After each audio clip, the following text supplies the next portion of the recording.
6:53, time for the morning sprint. We start with that alert day, the weather system that's going to impact your morning commute. Julian Seawright has your first warn. Julian.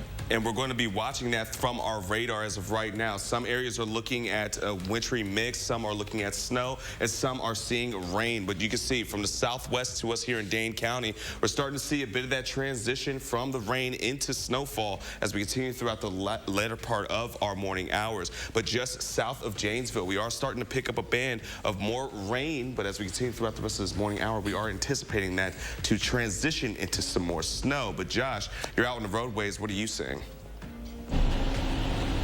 Hey, Julian, good morning. Yeah, we're on the live drive westbound Beltline. Just go over Todd Drive right now, approaching Seminole Highway and Verona Road.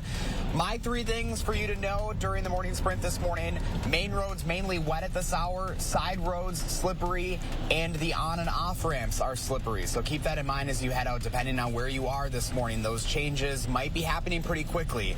West side of Madison seeing a little bit more of an impact than the east side, but as the system moves in, we do expect the morning commute to be slow, so keep that in mind. We'll have live updates for you coming up during CBS Mornings, guys. Julian Seawright and Josh Sprider, thank you very much.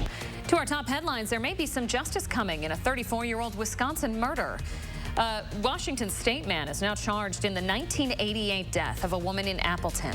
Police identified 66-year-old Gene Meyer with family DNA searching that examines records of people who might be related to the suspect.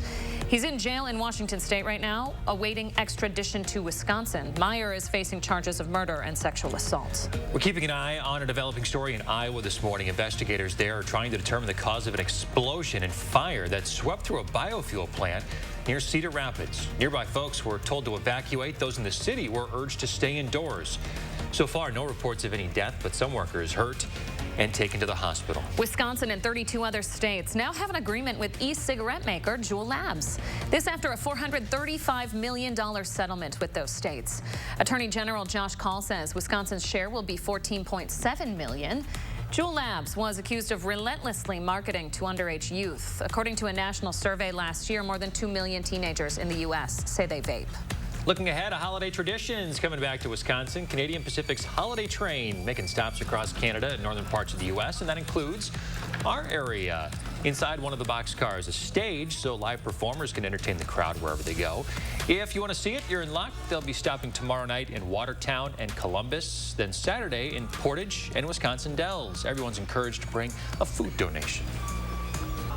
And just an update on our winter weather advisories. Areas west of Lone Rock, 3 p.m. is where we're going to be looking for that advisory to be lifted. But for us in Dane County, 6 p.m. is when we're going to see that advisory start to be lifted for us throughout the rest of today. So walking throughout the rest of this morning, we'll start to see that transition from rain or even that sleet into snow later into our morning hours, closing in to the lunchtime hour. But areas just to the west are going to start to be clearing out in terms of snowfall, but we're still anticipating that snow to carry into our afternoon and evening hours. We'll be bringing updates of this throughout the rest of this morning, guys. Yeah, more than 24 school closings, a rain-snow mix stretching across the area.